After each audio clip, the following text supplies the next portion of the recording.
तो फाइनली वही और पाकिस्तान इस पहले ओडीआई को हार चुका है। जी हाँ, पाकिस्तान जिम्बाब्वे से पहला ओडीआई जो है वो हार चुका और पाकिस्तान को जिम्बाब्वे ने 1-0 कर दिया। और अगर ये मैच बिलफर्ज बारिश ना भी होती और ये मैच हो भी जाता तो फिर भी ये पाकिस्तान ये मैच 90% हारता ही आता, क्योंकि हमें पता है कि रिजवान हो गया और साथ उनके जो आए हुए थे जमाल, चलो वो फिर भी कुछ थोड़ा बहुत हल्का फुल्का कर लेते, लेकिन रिजवान में इतना दम नहीं था कि वो अकेले 200 रन से जो टारगेट को चेस कर पाते। जिस तरह से बॉल टर्न हो रहा था, स्लो विकेट के ऊपर जिस तरह से बॉल आ रहा था, तो पाकिस्तान को पहले ओडीआई के अंदर जिम्बाब्वे से जो शिकस्त का सामना जो करना पड़ा है, शर्मिंदगी की बात है, शर्म का मुकाम है कि पाकिस्तान जिम्बाब्वे से एक बार फिर शिकस्त खा चुका है। पता नहीं क्या है जिम्बाब्वे में ऐसा कि जब भी पाकिस्तान जो जिम्बाब्वे से खेलता है, चाहे वेन्यू कोई भी हो, चाहे जगह कोई भी हो, पाकिस्तान को अक्सर जो शिकस्त का सामना करना पड़ता है। ये क्या वजह है दाऊद साहब?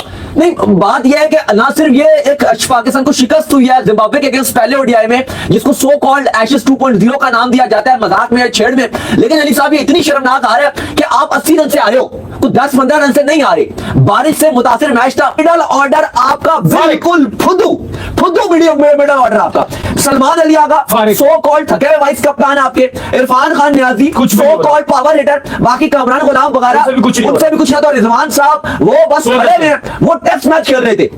रिजवान का बस यही था कि कोई और आए और वो करके दे। भाई मैं तो नहीं कर सकता, मैं तो बस खड़ा रहूंगा आराम से। बिल्कुल पाकिस्तान पैथेटिक खेला है। ओ भाई 200 रन भी अगर तुमसे चेज नहीं होते जिम्बाब्वे में तो और क्या चाहिए मैच जीतने के लिए? 200 भी चेज नहीं होते यार, 200 भी चेज नहीं होते हैं आपसे। और जिम्बाब्वे आपके दिमाग के अंदर ऐसी फंस चुकी है, इतना जिम्बाब्वे होता है। और मैं मुझे पहले ही पता था, मैं दाऊद साहब का कैमरा ही बात कर रहा था कि जिम्बाब्वे जब भी पाकिस्तान जाती है कोई ना कोई गुल जो जरूर खिलाती है, क्योंकि जिम्बाब्वे की जो पिचें हैं वो जब इन्होंने 200 रन की कहानी अली साहब ये है कि आप अपनी क्रिकेट को देखिए कि आप जिम्बाब्वे गए हो। हम ये बात कर रहे थे कि यंगस्टर्स को मौका मिलेगा, यंगस्टर्स डिलीवर करेंगे।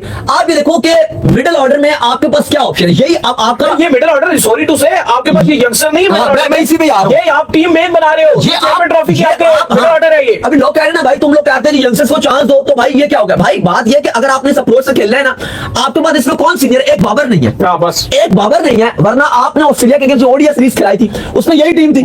और कौन था? बाबर को ऐड कर दो, टीम पे वो आ जाता, सेम था। बाकी तो यही टीम थी। आपके मिडिल ऑर्डर के अंदर वही जो है कामरान गुलाम थे, वही आपके मिडिल ऑर्डर के अंदर इरफान नियाजी थे, वही आपके मिडिल ऑर्डर के अंदर जो सलमान अली आगा थे। अभी आपने एक बंदे को इंक्लूड किया जो आमिर जमाल है, वो अब आया। वो तो यार वो किस नंबर पे? वो तो 8वें नंबर पे खेल रहा है बैट्समैन के तौर पर। वो जब मिडिल में आ रहा था ना, अपना बल्ला पकड़ के घुमाता हुआ आ रहा था, उस टाइम आप हार चुके थे। क्यों? क्योंकि बारिश आने वाली थी। अगले 5 मिनट के बाद बारिश होगी, उसने तो 5 ही गेंदें खेली हैं, तो वो तो छक्के भी 6 छक्के मार रहा था, तो आप तब भी हार गए, क्योंकि आपको शिकस्त हुई है 80 रन से।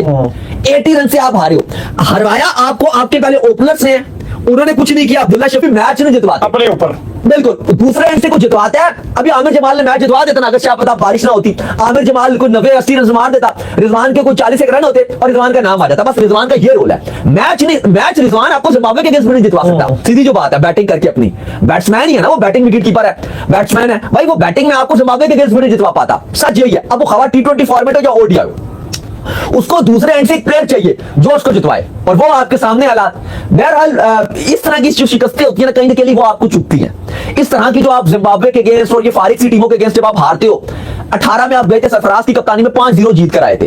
अभी आपका पहला मैच था और जैसे आप 60 में 6 बारिश। कुछ लोग लिख रहे हैं कि बाबर देखो, अब बाबर नहीं हो। ओ भाई, बाबर के होते हुए आप वर्ल्ड कप में आ रहे थे जिम्बाब्वे से, कैसे आप बातें कर रहे हैं? बाबर के होते हुए भी हारना आपने था, मानना पड़ेगा। कि मैं थोड़ा सा, मैं आप शुरू में भी आपको, इवन मैं ऑस्ट्रेलिया में भी एक बात कर रहा था, पाकिस्तान ऑस्ट्रेलिया की सीरीज हो रही थी, ओडीआई सीरीज हो रही थी, T20 सीरीज हो रही थी। जाहिर है ओडीआई सीरीज में हम ज्यादा इस पर बात नहीं कर सके क्योंकि पाकिस्तान इतनी अच्छी बॉलिंग कर रहा था, पाकिस्तान मैच जीत रहा था। जब आप जीतते हो तो फिर कहीं ना कहीं आप उस तरह की बातें, नेगेटिव बातें ज्यादा नहीं करते हो। लेकिन मैं उस टाइम भी थोड़ा ये पॉइंट में रेस कर रहा था। T20 सीरीज में मैंने बहुत बात की। अली मैं दोबारा आपसे एक सवाल पूछता हूं, आपको लगता है कि जो सलमान अली आगा है, इरफान खान नियाजी है, कामरान गुलाम है, ये ओडीआई में आपने इन 3 को रखा है, मतलब इन 3 को आपको लगता है कि यार ये चलो शायद ये हल्के, अभी आज ये फेल हो गए, पीछे फेल हो गए, शायद कोई एक आध मैच में रन भी बना देंगे जिम्बाब्वे के अगेंस्ट, थर्ड ओडीआई में, सेकंड ओडीआई में किसी T20 एक आध रन बना देंगे।